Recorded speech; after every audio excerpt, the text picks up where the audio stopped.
Hello guys, जय हिंद। जैसा कि हम लोग कल की क्लास में डिस्टेंस एंड डिस्प्लेसमेंट जो था, दूरी और विस्थापन, उसके बारे में हम लोगों ने पढ़ा था। तो उम्मीद है कि वो आपको समझ में आया होगा। थोड़ा लिंक कर देते हैं कल के वीडियो से। Distance and displacement.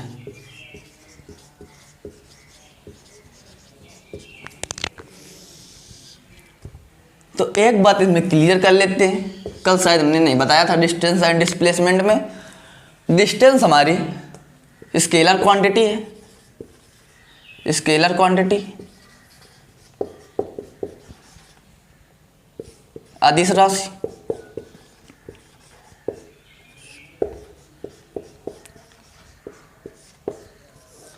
और जो डिस्प्लेसमेंट विस्थापन है हमारा, वो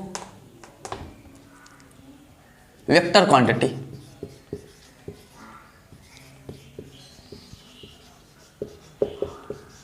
अदिश राशि।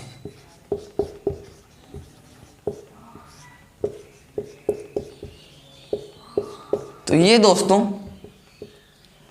राशियां हो गई। क्या? विस्थापन हमारा अदिश राशि है और दूरी सदिश राशि है। वेक्टर क्वांटिटी सदिश राशि और स्केलर क्वांटिटी अदिश राशि। कल शायद आपको नहीं बताया था, तो आज ये डिस्टेंस एंड डिस्प्लेसमेंट में देख लीजिए कि डिस्टेंस एक अदिश राशि स्केलर क्वांटिटी है और डिस्प्लेसमेंट हमारी जो विस्थापन है वो हमारा वेक्टर क्वांटिटी है, सदिश राशि। और बताया था कि डिस्प्लेसमेंट ज्ञात करने का जो फार्मूला हम लगाएंगे वो था डिस्प्लेसमेंट इक्वल 2r sin θ/2। किसी भी भाग का डिस्प्लेसमेंट अगर हमें निकालना है तो हम इस फार्मूले का उपयोग करते हैं। ये तो डिस्टेंस एंड डिस्प्लेसमेंट की बात थी। अब अगला टॉपिक आज हम लोग पढ़ेंगे चाल और वेग, स्पीड एंड वेलोसिटी। तो हम लोग आमतौर पर चाल और वेग को एक ही कह देते हैं कि मोहन इतने वेग से जा रहा है, इतने चाल से जा रहा है। तो मतलब कहने में चाल और वेग एक ही हो जाते हैं काम चलाऊ भाषा में। बट चाल और वेग एक नहीं होते हैं, इनमें अंतर होते हैं, तो उनको हम समझते हैं। तो क्या है स्पीड एंड वेलोसिटी?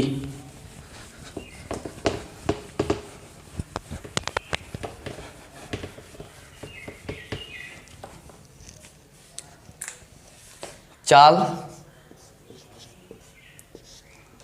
और वेग में अंतर, और वेग में अंतर।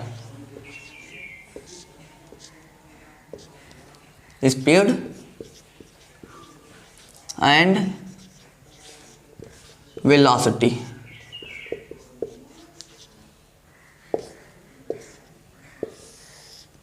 अब दोस्तों आइए, इसमें सबसे पहले चाल स्पीड क्या है हमारी? स्पीड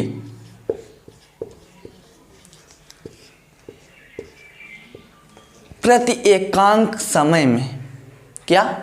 प्रति एकांक समय में तय की गई दूरी। प्रति एकांक समय में तय की गई दूरी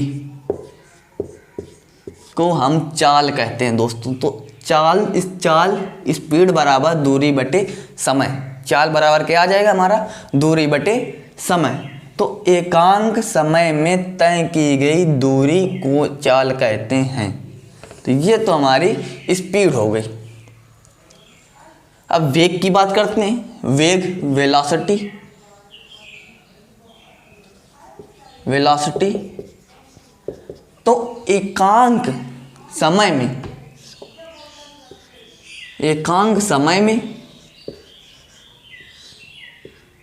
तय किया गया विस्थापन क्या इसमें तय किया गया विस्थापन वेग कहलाता है। एकांक समय में तय किया गया विस्थापन वेग कहलाता है। और चाल में क्या था कि एकांक समय में तय की गई दूरी चाल कहलाती है। तो अंतर देखिए, यहाँ पर विस्थापन और यहाँ पर दूरी है। अब दोस्तों बात करें तो चाल हमारी जो स्पीड है वो हमारी स्केलर क्वांटिटी है, स्केलर क्वांटिटी, अदिश राशि।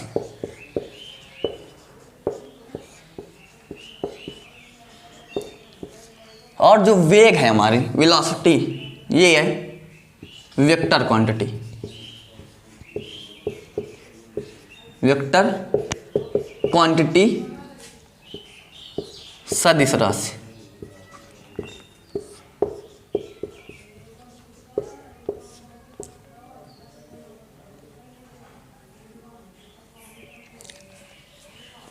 ये हमारी अदिश राशि है क्या, स्पीड चाल, और सदिश राशि वेग है। चाल को दिशा की आवश्यकता नहीं होती है, दिशा की ज़रूरत नहीं होती है, बट जो वेग है उसको दिशा की ज़रूरत होती है कि हम कितने किलोमीटर से पूर्व की ओर जा रहे हैं या पश्चिम की ओर जा रहे हैं या उत्तर की ओर जा रहे हैं या साउथ या दक्षिण की ओर जा रहे हैं। तो वेलोसिटी एक सदिश राशि होती है। अब चाल का मात्रक जो होता है, मात्रक मीटर पर सेकंड होता है, और वेलोसिटी का मात्रक भी, इसका मात्रक भी मीटर प्रति सेकंड होता है, क्योंकि दूरी को मीटर में और समय को सेकंड में व्यक्त करते हैं। और विस्थापन भी एक प्रकार की दूरी है, तो इसको भी मीटर में और समय को सेकंड में व्यक्त करते हैं। तो इसका मात्रक मीटर प्रति सेकंड हो जाता है दोस्तों, और इसका भी मात्रक सेकंड, मीटर प्रति सेकंड। अब इसकी डायमेंशन जो विमाएं होती हैं वो क्या होती है, डायमेंशन विमा। तो डायमेंशन विमा की बात कर लें दोस्तों, तो चाल की विमा मीटर को लीटर से, मीटर लेंथ दूरी होती है ना, लेंथ, तो यल से, बटे सेकंड को टाइम, तो यल अपान टी, टी को ऊपर ले जाएंगे तो टी इनवर्स, यल टी इनवर्स, ये हमारी विमा आ जाएगी दोस्तों। क्या आ जाएगी, यल टी इनवर्स। किसकी विमा, स्पीड या चाल की विमा। इसी प्रकार मीटर प्रति सेकंड यहाँ भी है, तो इसकी विमा डायमेंशन कितनी आ जाएगी दोस्तों, यल टी माइनस 1। तो यहाँ से एक चीज़ क्या देख रहे हैं कि जो मात्रक है दोनों का और जो डायमेंशन विमा है वो दोनों की सेम है। यहाँ पर देखिए, ये विमा, ये विमा, ये मात्रक, इसमें ये मात्रक, ये विमा, दोनों सेम है। तो ये चाल और वेग में अंतर थे। अब इसके आगे चाल,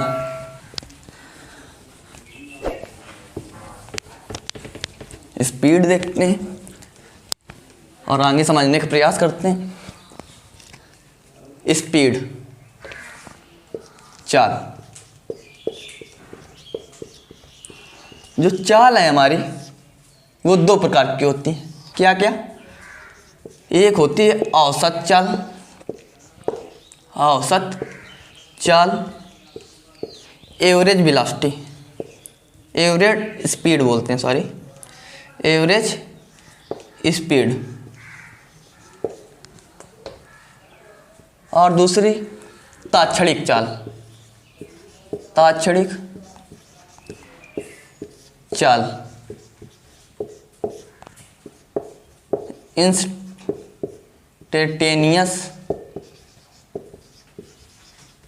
स्पीड। तो औसत चाल और तात्क्षणिक चाल दो भागों में हमने डिवाइड कर दी। अब दोस्तों औसत चाल क्या है और तात्क्षणिक चाल क्या है? तो औसत स्पीड, एवरेज स्पीड को क्या बोलेंगे हम लोग? कुल समय में कुल दूरी, किसी वस्तु द्वारा तय की गई कुल दूरी तथा कुल समय के अनुपात को क्या कहते हैं? Average speed. एवरेज किसी वस्तु द्वारा तय की गई कुल दूरी तथा कुल समय के अनुपात को औसत चाल कहते हैं या औसत स्पीड कहते हैं। अब आप लोग समझते हैं कि कैसे औसत स्पीड है। अब दोस्तों जैसे कि हम लोगों को घर में कार्य है, कोई शादी का कार्य चल रहा है, तो शादी हो रही है घर में। अब पापा आए, अब बोले कि जाओ बाज़ार से कुछ सामान मंगाया आपसे कि ये जल्दी से ले आओ जाकर।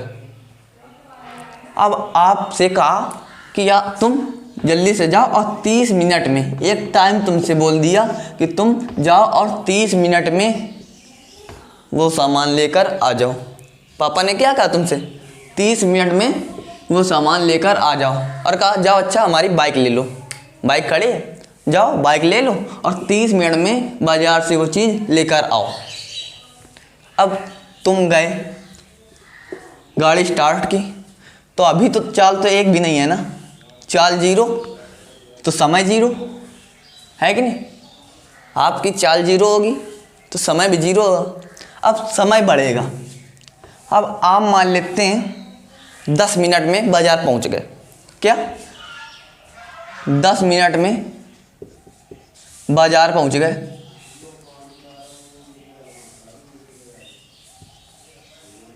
दस मिनट में आप बाज़ार पचास किलोमीटर प्रति घंटा से गए, ठीक है ना? 50 किलोमीटर प्रति घंटा से 10 मिनट में आप बाज़ार पहुंच गए। अब आपने सब्जी खरीदी, सब्जी मंगाया, जो कुछ भी घर में कहा है कि ये ले आओ जाकर, तो आपने 5 मिनट तो वहाँ लगा दिए, तो 15 मिनट टोटल हो गए आपको वहीं पे।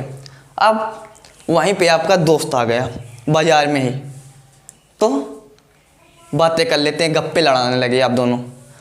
तो वहाँ पे आप बहुत टाइम बिता दिया और आप 10 मिनट उसके साथ बातें करने लगे, तो टोटल टाइम तो बढ़ रहा है ना, टाइम तो नहीं रुक जाएगा, टाइम तो वही रहेगा, निरंतर बढ़ता ही जाएगा, क्योंकि 30 मिनट जो है वो तो निरंतर बढ़ता ही जाएगा। तो क्या हो गया, अब टाइम 25 मिनट हो गया। अब आपने घड़ी देखी जल्दी जल्दी और मोटरसाइकिल बाइक स्टार्ट की और तुरंत चल पड़े। अब आप 5 मिनट में 100 किलोमीटर प्रति घंटा की रफ्तार से है, दुगना। 10 में गए थे और उसकी दुगनी स्पीड में घर में आए, और आपने 30 मिनट की दूरी 30 मिनट में ये कवर की।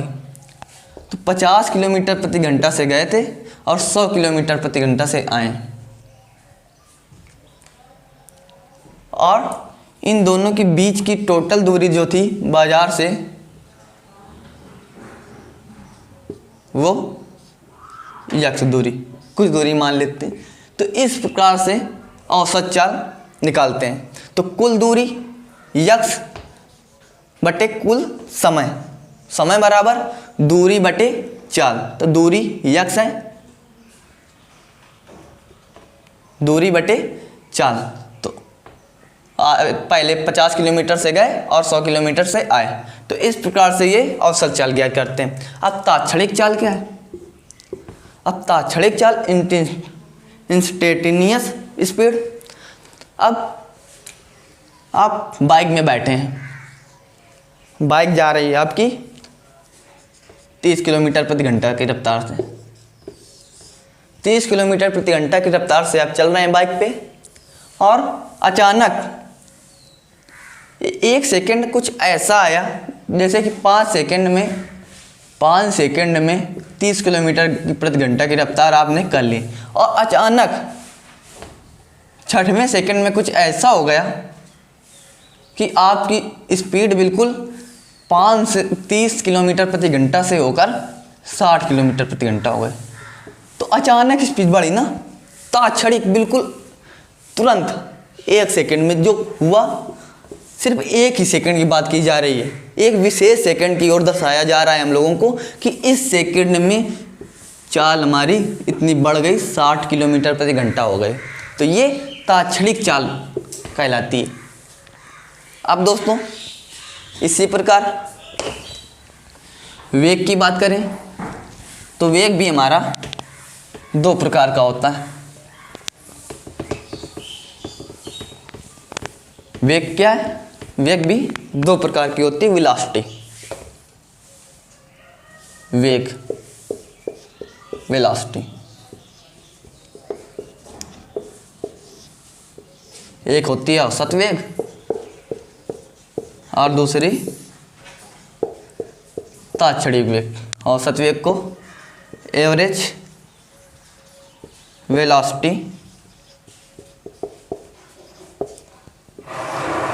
ताक्षणिक वेग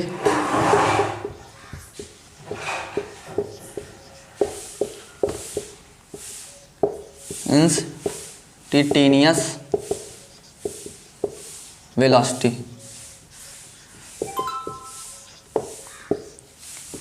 ताक्षणिक वेग और औसत वेग।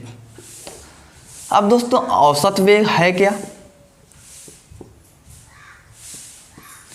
तो औसत वेग कुल विस्थापन, क्या?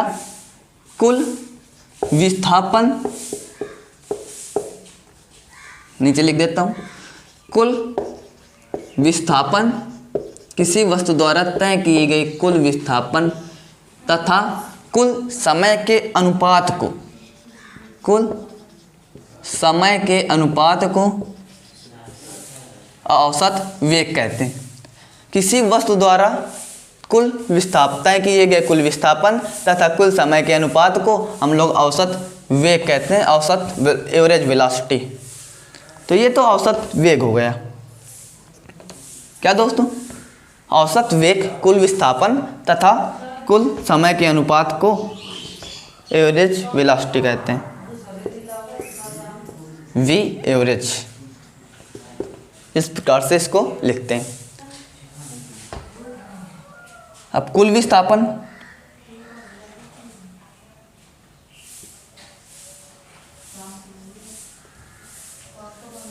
ds बटे dt, v बराबर, v एवरेज बराबर ds बटे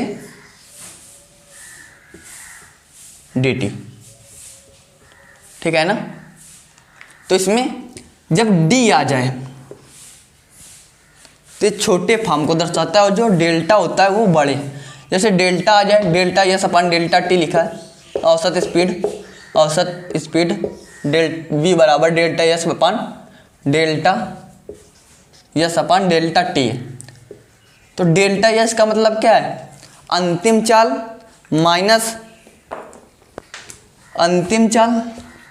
माइनस प्रारंभिक चाल बटे अंतिम समय माइनस प्रारंभिक समय। ये फार्मूला है हमारा औसत स्पीड का। अब आगे देखते हैं ताक्षणिक वेग। तो ताक्षणिक वेग क्या है? तो किसी चाल से जा रही वस्तु का अचानक परिवर्तन में आ जाना वो ताक्षणिक वेग कहलाता है। तो क्या है दोस्तों? किसी वस्तु का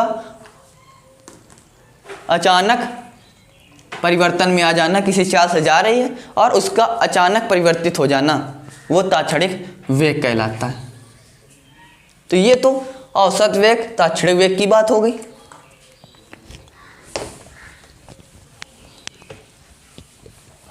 अब दोस्तों इसी में क्लियर करेंगे।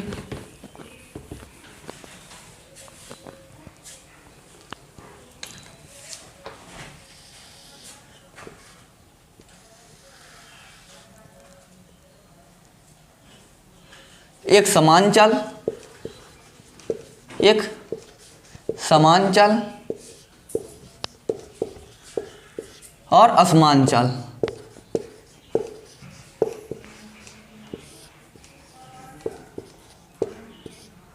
एक समान चाल है क्या और असमान चाल क्या है? अब जैसे हम लोग, ये ट्रैक है, ए से डी पॉइंट तक जाना है, ये बी है और ये सी है। तो हमने इतनी दूरी 5 सेकंड मान लेते हैं, इतनी दूरी 2 सेकंड में हम लोगों ने तय कर ली। इतनी दूरी 2 सेकंड में 10 मीटर प्रति सेकंड की रफ्तार से हम लोगों ने तय की। इसके बाद इतनी दूरी हम लोगों ने फिर से 2 सेकंड में 10 मीटर प्रति सेकंड तय की, और अगली दूरी फिर हम लोगों ने 2 सेकंड में 10 मीटर प्रति सेकंड की रफ्तार से तय की। तो समय के साथ साथ हमारी जो स्पीड है वो चेंज नहीं हो रही, वो समान है। तो ये हमारी एक समान चाल कहलाती है। अब ऐसे ही असमान चाल की बात करें तो अब हम लोग फिर ए से डी पॉइंट तक जाएंगे, ये बी है और ये सी है। अब हम लोग 2 सेकंड में 10 मीटर प्रति सेकंड से गए, ठीक है ना। अब अगले 1 सेकंड में हम लोग 10 मीटर प्रति सेकंड से गए, और अगले 3 सेकंड में हम लोग 10 मीटर प्रति सेकंड से गए।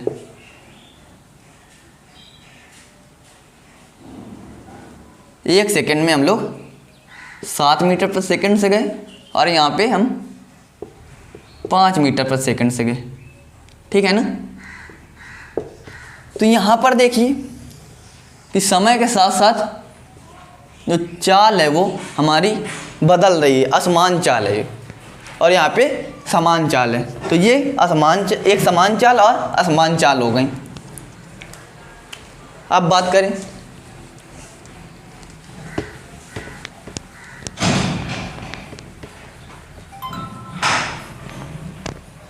कुछ एग्जाम्पल। तो एग्जाम्पल के थ्रू हम लोग समझते हैं दोस्तों। तो एग्जाम्पल हैं क्या? अब जैसे कि आप लोगों से कह दे कि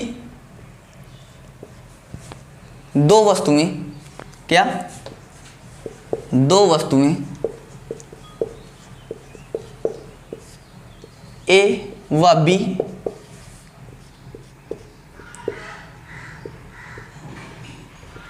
बी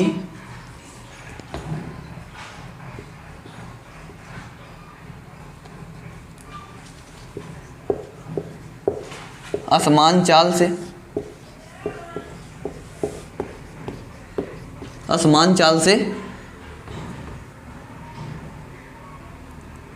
जा रही हैं। क्या ए व बी वस्तुएं ए व बी असमान चाल से जा रही हैं। प्रारंभिक ए की चाल ए व बी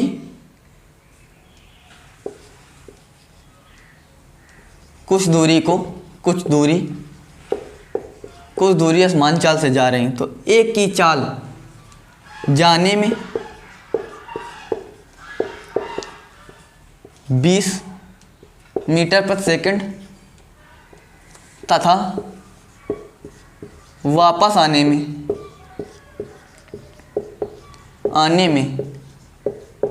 30 मीटर प्रति सेकंड है।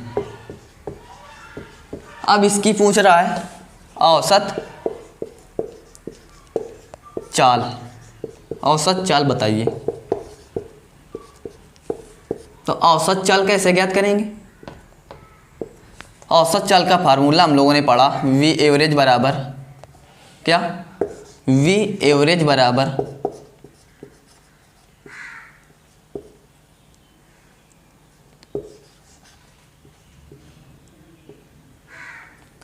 कुल दूरी बटे कुल समय। ठीक है ना। तो क्या पढ़ा, कुल दूरी बटे कुल समय।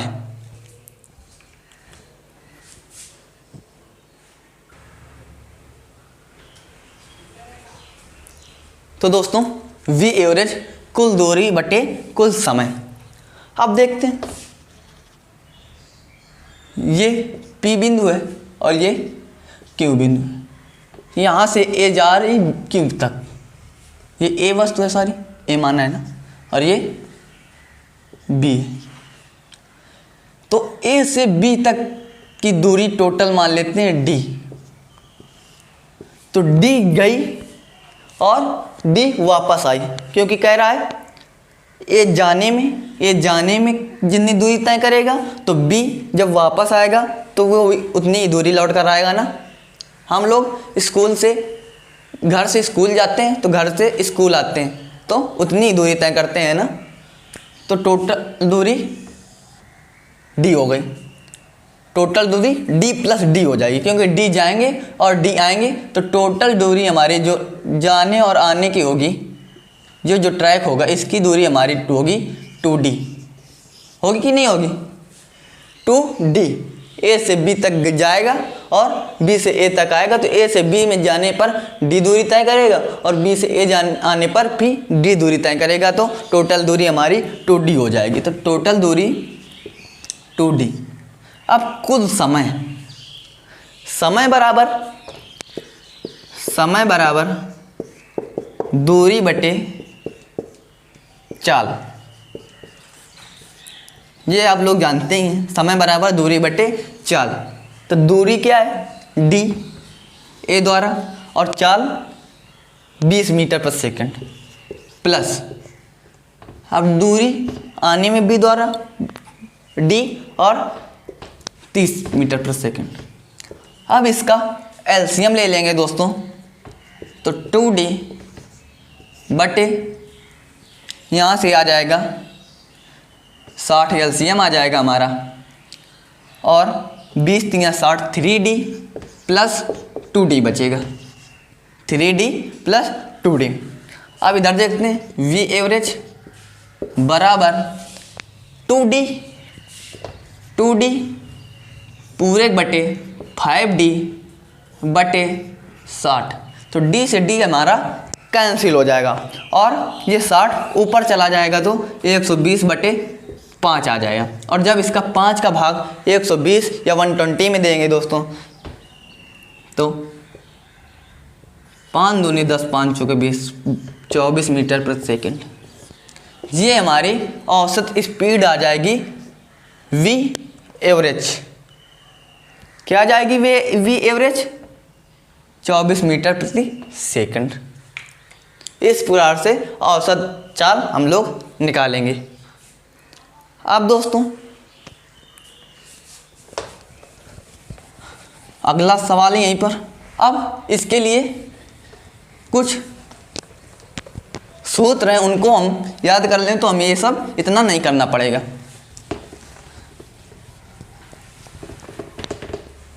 जैसे कि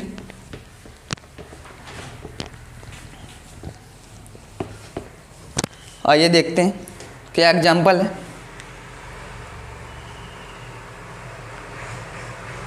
तो एग्जाम्पल हम लोग देख लेते हैं।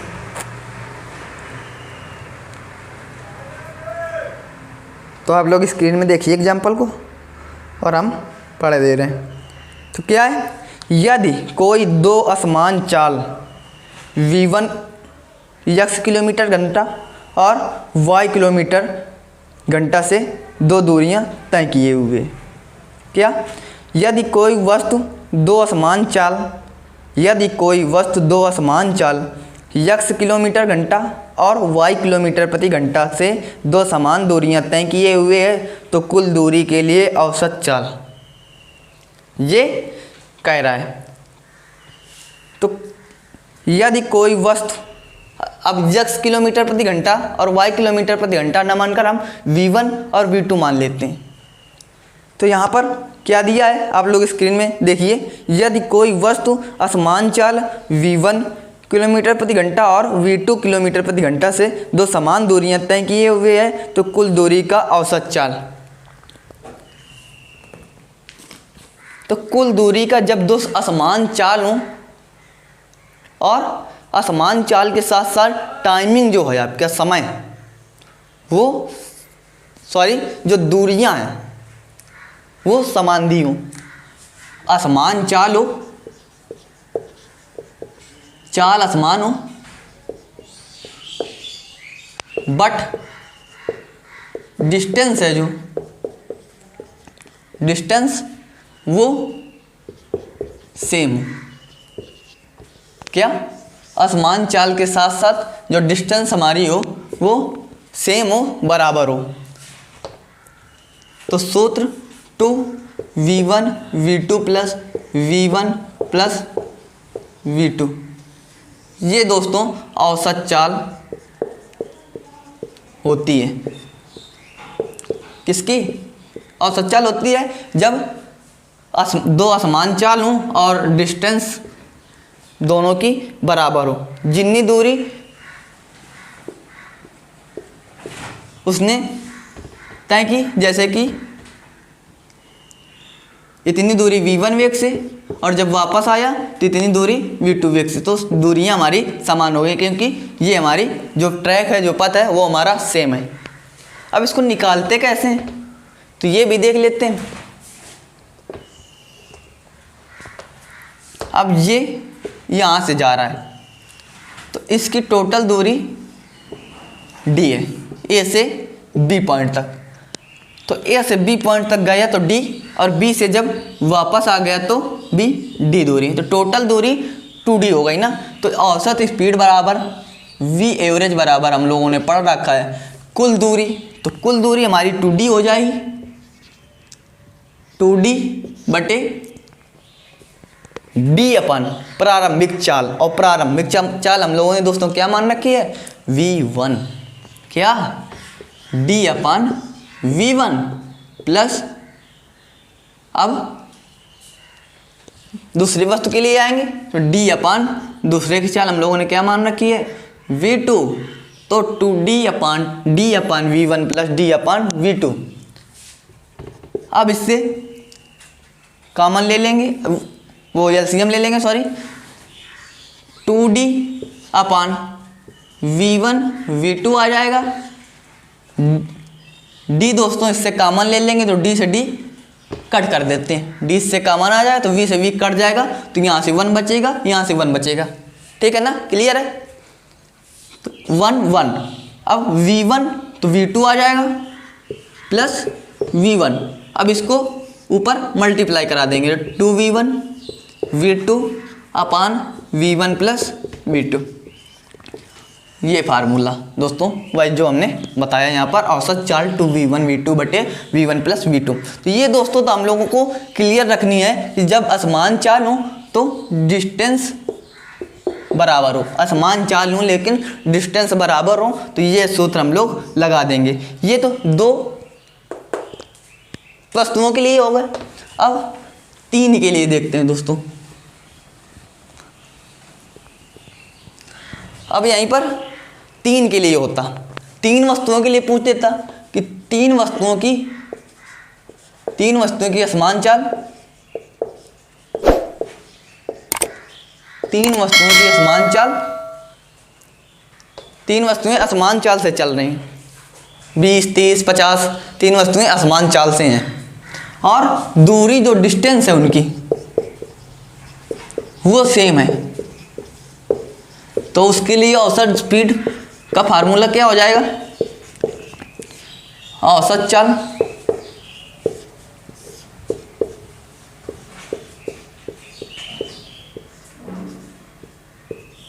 तब उसके लिए औसत चाल दोस्तों निकालेंगे 3D अपान, क्योंकि 3 दूरियां हो जाएंगी ना, 3 बार में तय करेगा तो टोटल दूरी 3D और D अपान V1 प्लस D अपान V2 प्लस D अपान V3।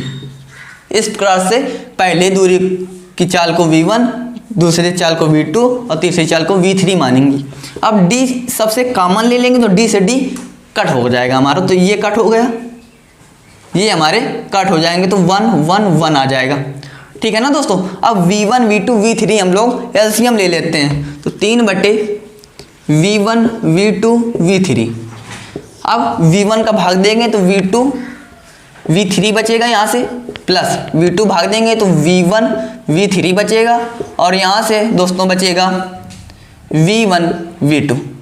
ये दोस्तों यहाँ से बच जाएगा और इसका ऊपर मल्टीप्लाई करा देंगे तो 3V1 V2 V3 बटे V1 V2 plus V2 V3 plus V1 V3। तो ये हमारी औसत चाल, औसत स्पीड हमारी निकल आ जाएगी 3 वस्तुओं के लिए, जब 3 वस्तुएं समान चाल से चल रही हों पर उनकी दूरियां जो बीच की हों वो समान हों। अब दोस्तों ये तो असमान चाल की बात हो गई और दूरी समान हो गई, बट यहीं पर दोस्तों जो चाल है, चाल हमारी सेम हो जाती और दूरी असमान होती, जो डिस्टेंस है वो अलग अलग होती और जो चाल है वो हमारी समान होती। तो उसके लिए जो हमारा फार्मूला याद करना है दोस्तों, उसके लिए औसत स्पीड पूछे तो उसके लिए V1 प्लस V2/2। तो उसके लिए क्या सूत्र आ जाएगा हमारा फार्मूला, V एवरेज बराबर V1 प्लस V2/2। तो ये जब समान चाल के लिए पूछा जाए, जब समान चाल हो और दूरी असमान हो, तो ये हमारा फार्मूला V एवरेज बराबर V1 प्लस V2 आ जाएगा। अब एग्जाम्पल समझ लेते हैं 1-2।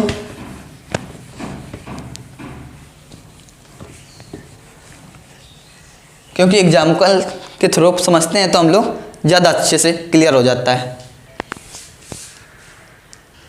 तो यहाँ से एक एग्जाम्पल दिया हुआ है दोस्तों आपका, आप लोग स्क्रीन में देख सकते हैं।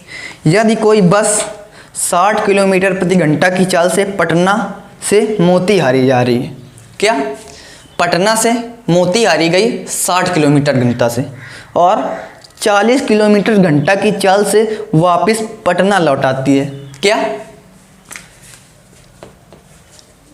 ये हमारा पटना है यहाँ पे और ये मोतीहारी है।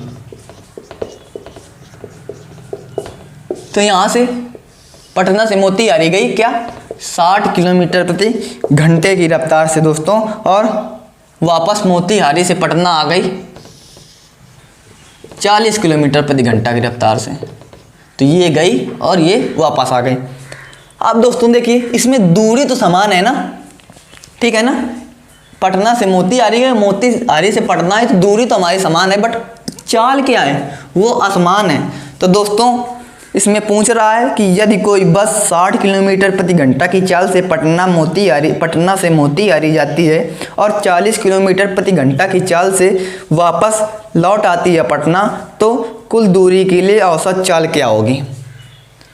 तो औसत चाल क्या होगी दोस्तों, औसत चाल, तो हम लोगों ने फार्मूला निकाल लिया है 2V1 V2 plus V1 plus V2। अब इसमें वैल्यू रख देंगे तो 2V1 60 इंटू V2 40 बटे V1 60 प्लस 40।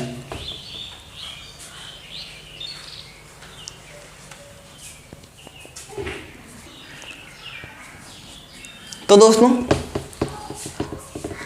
आप लोगों को शायद उसमें सवाल स्क्रीन में नहीं दिख रहा होगा, तो इसको स्लंग देख लेते हैं, क्या आ जाएगा 2v1 60 इंटू 40/60 प्लस 40, तो ये आ जाएगा।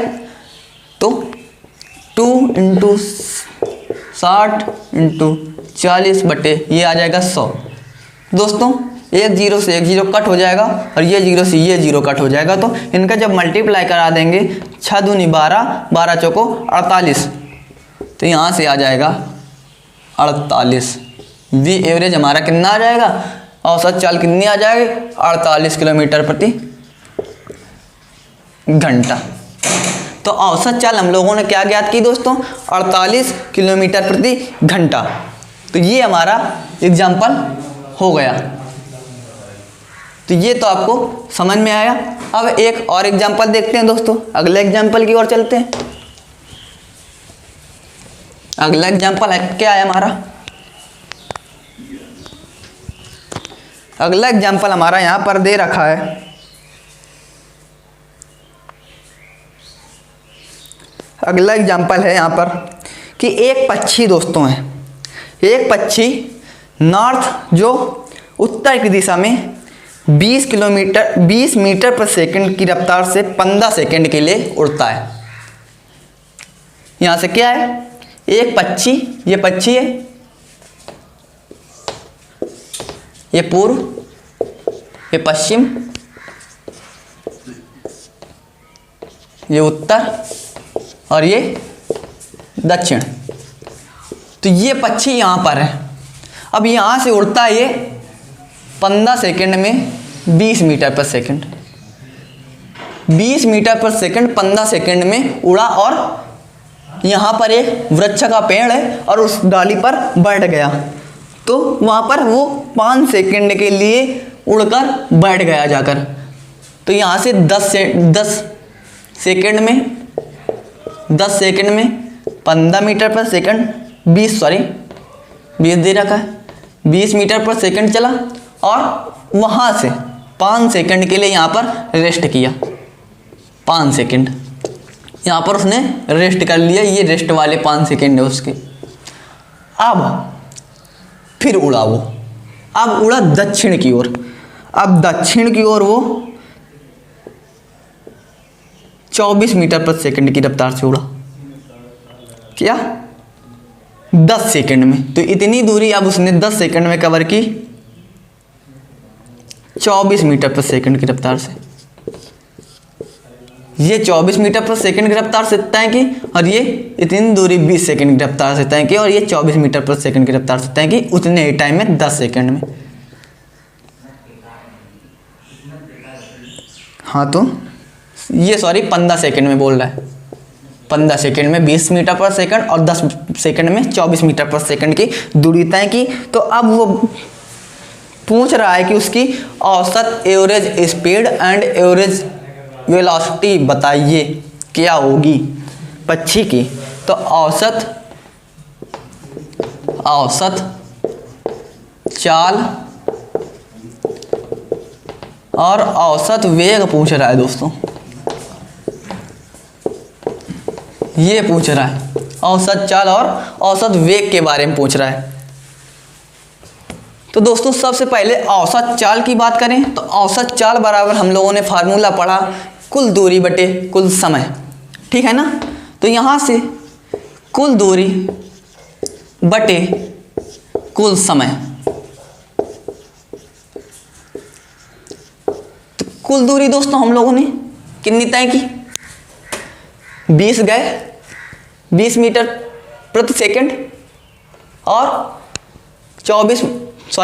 कुल दूरी बराबर चाल इंटू समय।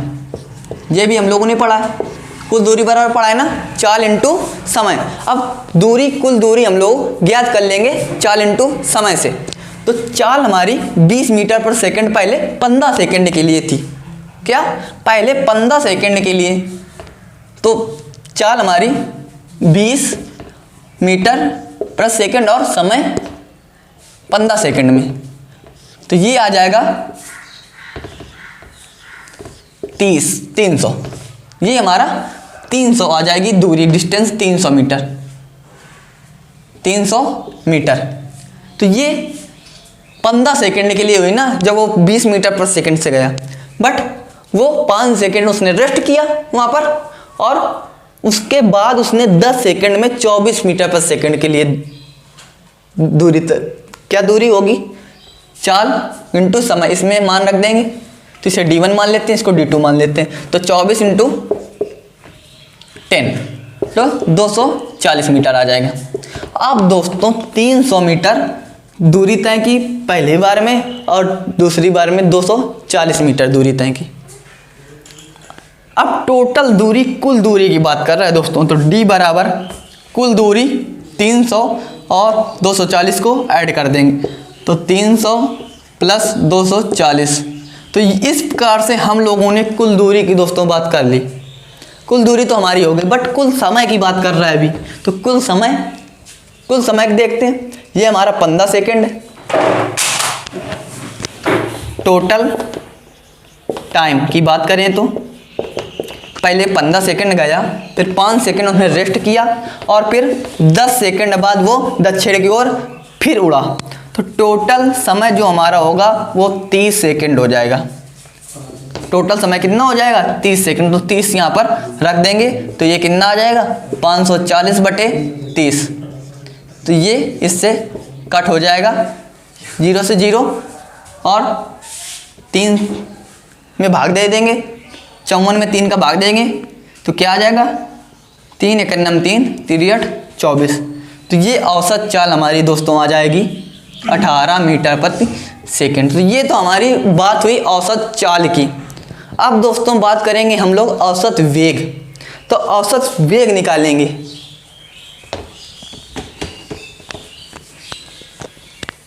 अब औसत वेग हम लोगों ने पढ़ा है कुल विस्थापन बटे कुल समय। क्या यहाँ पर कुल विस्थापन बटे कुल समय, कुल विस्थापन बटे कुल समय।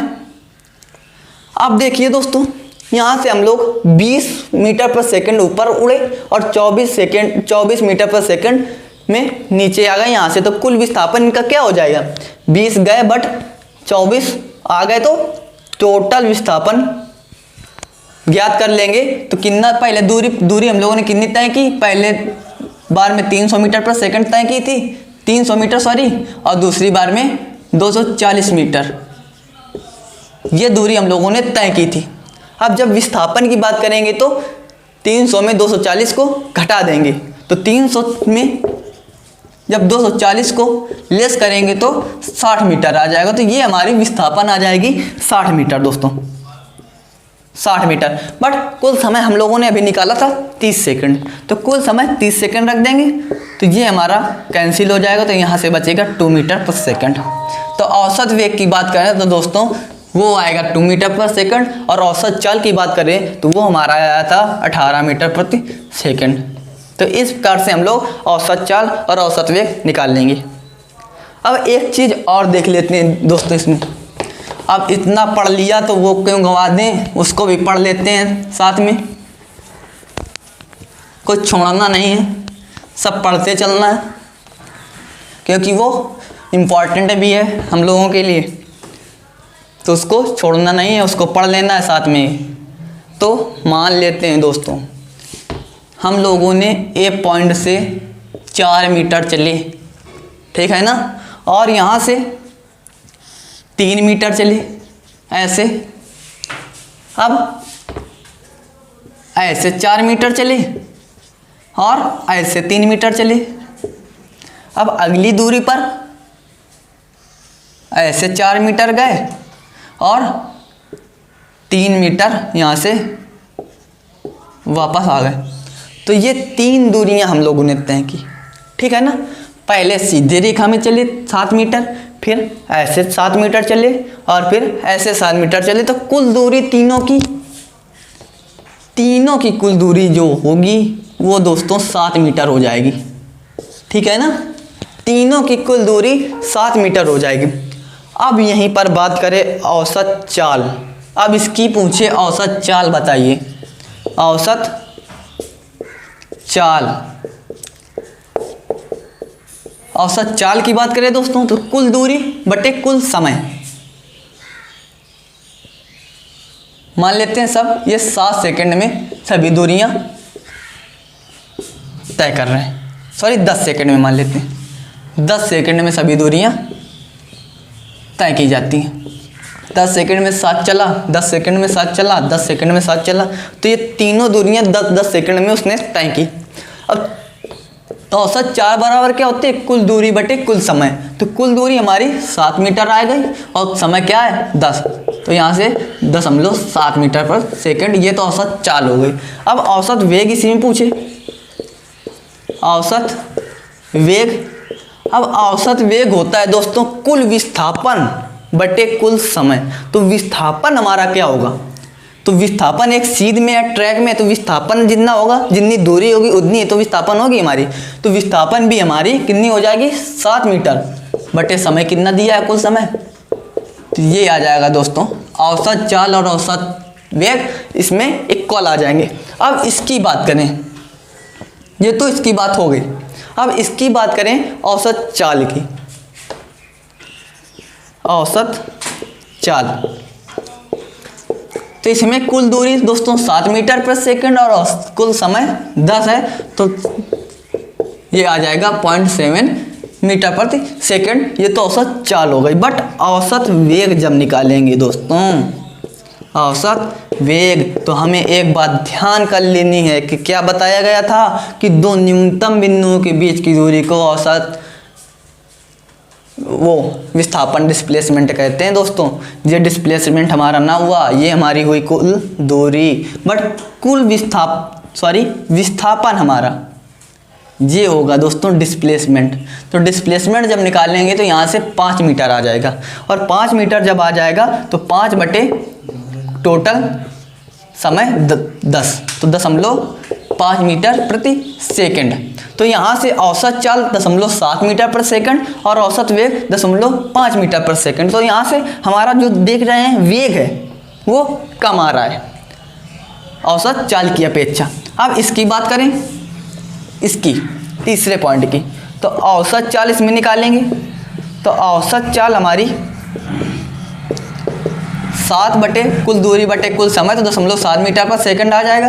बट औसत वेग जब निकालेंगे, औसत वेग, तो औसत वेग की बात करें दोस्तों हम, तो औसत वेग तो कुल विस्थापन ज्ञात करना है ना पहले। तो 4 गया 3 वापस आ गया, तो विस्थापन 1 मीटर पर बचा ना, तो 1 मीटर कुल विस्थापन 1/10, तो क्या आ जाएगा 0.0 मीटर प्रति सेकंड। तो यहाँ से हम लोग यहाँ भी देख रहे हैं कि औसत वेग कम है औसत चाल के अपेक्षा।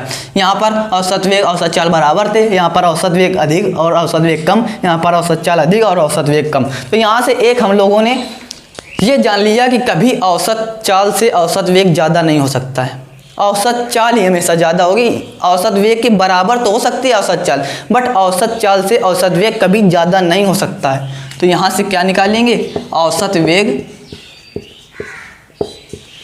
औसत वेग छोटा है या बराबर है औसत चाल के। तो ये हमें दिमाग में बैठा लेना है दोस्तों कि औसत चाल कभी छोटी नहीं हो सकती औसत वेग से, हमेशा बड़ी होगी या बराबर होगी। तो दोस्तों इस प्रकार से आज का टॉपिक चाल और दूरी, जो चाल और वेग था जो वो समाप्त हुआ। तो दोस्तों आप लोगों को इतना तो समझ में ही आया होगा, तो आप लोग कमेंट सेक्शन में बता दें, कमेंट सेक्शन में बता दें दोस्तों। तो यहाँ पर दोस्तों है कि हौसलों के तर्कस में कोशिशों को वह तीर है जो वो जिंदा रखो, जिंदा रखो, हार जाओ चाहे ज़िंदगी में सब कुछ, फिर भी जीतने की उम्मीद जिंदा रखो। तो दोस्तों अपनी मेहनत को बढ़ाते रहिए, क्योंकि आप कुछ होते हैं कि भाई हमने मेहनत तो बहुत की बस सफल नहीं हुए। भाई जब मेहनत की आपने तो सफल क्यों नहीं हुए? आपने उतनी मेहनत नहीं की जितनी आपको सफल होना चाहिए था, है कि नहीं। अगर आप मेहनत करते तो आप सफल हो जाते कि नहीं हो जाते, बट आपने कम मेहनत की, आपको उतनी मेहनत आप उतनी मेहनत नहीं कर पाए जितनी आपको मेहनत करनी चाहिए अपने अटेम्प्ट अपने प्रयास में।